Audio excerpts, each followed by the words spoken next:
Hi there, I'm Sarah and this is John. Hello. From Howth Castle Cookery School, and today we're here to do a recipe from Leon. It's a Sicilian chicken meatball dish. And we're going to serve that with a homemade tomato sauce and a basil pesto. So I'm going to start off by doing some lemon zest here, and Sarah's going to do some dry roast spices. I'm going to toast off the spices. This dish incorporates both fruit and nuts, which is quite typical of Sicilian food. But for this, because we're using whole spices, we're going to need to toast off the fennel seeds and get a bit of colour into the pine nuts. So I'm not going to use any oil for this because it doesn't need it. We just get a bit of heat into the pan first. And we're going to put that at about 6 or 7, and get the pine nuts in. Now, we all know that pine nuts burn really quickly, so you're going to have to keep an eye on them to make sure that they don't burn or go black too fast.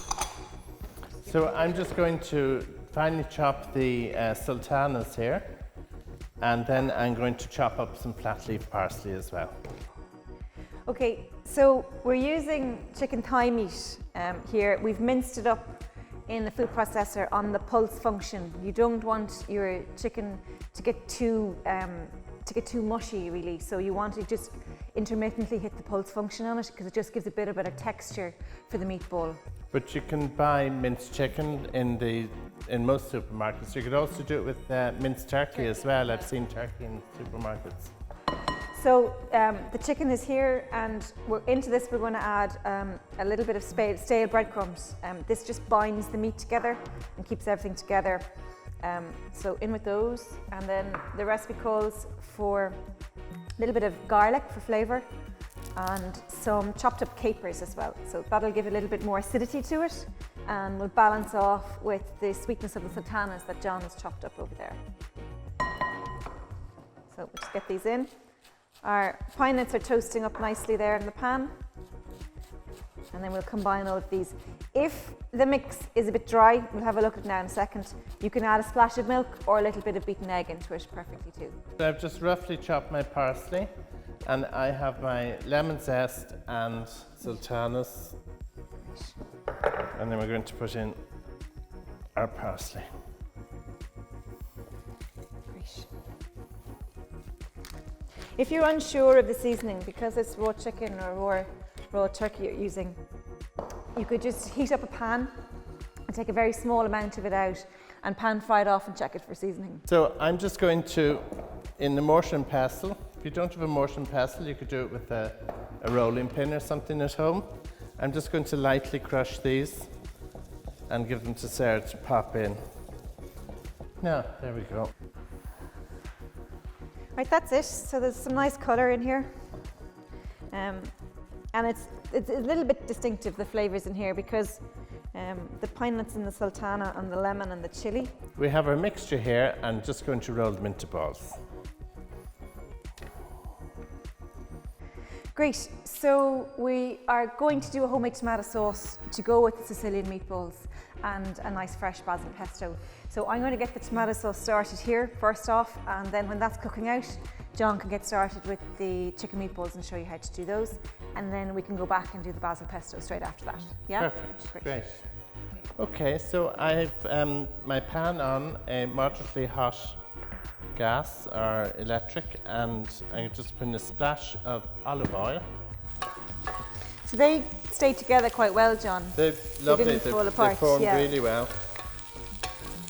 Sometimes you'd need to add either a little bit more breadcrumb or maybe a little bit of milk or a little bit of beaten egg in order to help it bind. Sometimes it just doesn't come together all that well, but these ones worked out okay, so they're fine. And get some heat into these onions. So don't move the chicken balls around. You want to get a nice caramelization on them. So you just let them cook for 2 or 3 minutes on each side, and then toss them over then. So, you know, for presentation, it looks really good. So you can see they're nicely brown in there, which will add to the flavour, and it also looks nicer when you're serving them up as well. These onions are softening up nicely here. As you can see, they start to go a little translucent at the edges, and that's when you know that they're beginning to soften out and that the sugars are beginning to be released as well. Obviously then there's quite a bit of steam coming out of them as they sweat. I'm going to chop up a little bit of rosemary and add this into the sauce just to give the tomato sauce a bit of depth. If you had thyme leaves, you could use those, no problem, or if you had oregano as well. Both of those are kind of they're a woodier type of herb, and they work very well in robust tomato-based dishes like this. So the onions are done there. I'm going to start adding in my garlic. The same again, always add in your garlic after your onions because the sugar content in it is higher. And I'm just going to get my rosemary chopped up here.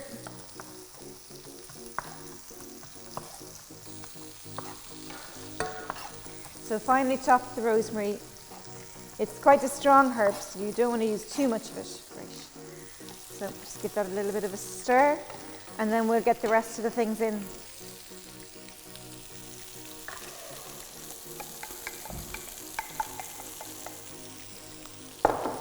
So in with your tomatoes, and in with your tomato puree here. That gives a little bit of depth to it. And then you want to season it. Now normally when you're using tinned tomatoes, you nearly always use a little bit of fresh or a little bit of castle sugar. It just takes that little bit of an edge. Sometimes tinned tomatoes can be a little sour. They can be very acidic sometimes, yes. So I'm going to add in a good teaspoon of sugar there. That's that. We'll add in a little bit of fresh parsley towards the end when it's finished, and a little bit more seasoning perhaps. So how long would you cook that for? I'd say it probably takes about 20 minutes, 20 to 30 minutes. Lovely. So the chicken balls they're going to take about 10 minutes to cook, 10 or 12 minutes, and you just want to just turn them over. You could also fry them off in the pan and finish them off in the oven if you wished, if you had other things to do. So your chicken meatballs are done here, John, yeah? Just done, yes. Great, and then our sauce is nearly coming to the final stages of being cooked out. You can see what happens is the oil begins to rise up and you get that lovely orange hue on it, which kind of is a good indication that the tomato's cooking out well in it. So what I want to do now is just get the pesto made up. So do the pesto. You can chop up you can do this in a food processor if you have one. Yeah. And if you don't have one, we're going to show you that way. So Sarah is going to pound the pine nuts, and if you don't have a mortar and pestle, you could do these with a rolling pin. yeah, rolling pin would be perfect, yeah. So I've toasted off the pine nuts a little bit. It just kind of gives a little bit more colour and a bit more flavour to the pine nuts. And I'm going to start chopping. You're going to get basil done. Basil here. You don't want to over chop basil too much because it bruises and goes black very quickly if you do. So as few cuts through the basil as you can when you're getting it ready is perfect. Okay. So we've done up, we've zested up a lemon and taken the juice from it, and then we've grated up some Parmesan cheese here as well. So that'll all go in together, and then we'll just get this into one bigger bowl and mix it all together. So I've just done a very rough rustic cut on this. We're going to keep it chunky. And I'm going to pinch yours and finish this off here. Thank you. We'll move those aside. So this will keep in a jar in your fridge for a couple of weeks. The best thing to do is that when you use a little bit of it, flatten it out in the jam jar and put in a little bit of olive oil in on top of it, because it'll seal it and make it airtight and stop the basil and the Parmesan cheese from oxidizing and going off too quickly. Okay, so in with the Parmesan cheese, in with the lemon zest. We might go with your basil now, John. Won't add too much salt into this just yet because we want to see how salty the Parmesan is first of all. But it'll definitely take a good bit of black pepper and plenty of olive oil. And the lemon juice too. Okay. So I might even just take the lid off this and free pour it in. Go. Give it a bit of a stir. It's good to get a good quality extra virgin olive oil. Okay, Great. So I think we're there now. Splash more here. Might taste this, John, here and see what you think. It may need a little bit more salt and it may need a little bit more lemon juice. But it's nice to do it not a little bit chunkier than normal. Normally pestos obviously are very blitzed up. I think it's nice with a little bit of texture and bite to it. Lovely. Okay, so what we're going to do, we're going to plate up our Sicilian style chicken balls. So I'm just going to spoon a little bit of the tomato sauce over the top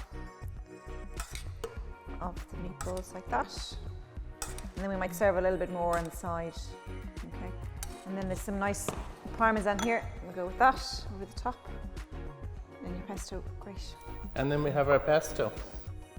So guys, thanks a million for watching. This was our Sicilian chicken meatball dish, and we served it with a homemade tomato sauce and a rustic basil pesto. If you would like to be in for a chance to win a Cookery School gift voucher, a Leon cookery book and a gift voucher for Leon restaurants, please like the video and comment below.